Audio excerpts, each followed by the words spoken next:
What makes a training visa risky? Why do we hear about so many training visa refusals these days? And what are the variables at play? Well, the risky part that you hear about these days is that the sponsorship, nomination, and the visa applications are refused in such a way that leaves you with no review rights. That's right. They will refuse the visa in such a way that the applicant or the employer, the sponsors, will not have any review rights. And that's worst because the visa applicant will only have 35 days to leave the country. First of all, let's look at why training visa refusals are in such high these days. And the main reason is because the COVID visa is gone. And not a lot of people have 12 months worth of experience, or not all of the employers are willing to pay the SAF levy and the TISMIT salary that comes with 482 visa.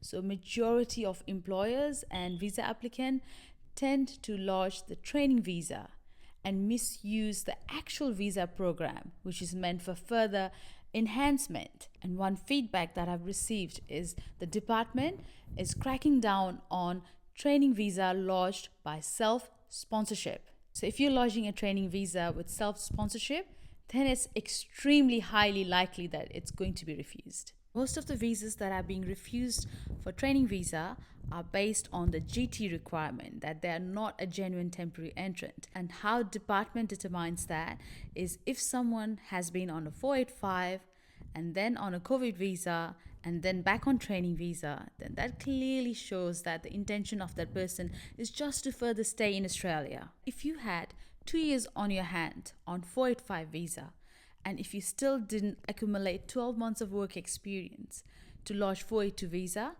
and now you're lodging a training visa, then clearly you're not worthy of a training visa, which is quite unfair, but it is what it is.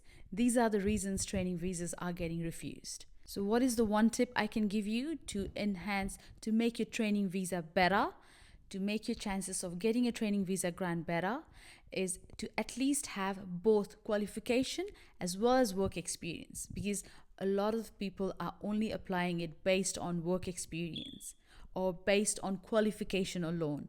If you have qualification as well as work experience, you have higher chances. And the most important thing is a good training plan. That's the most important thing. It has to be the best training plan laid out in a very good manner, ticking all the boxes, all the criterias of a training plan.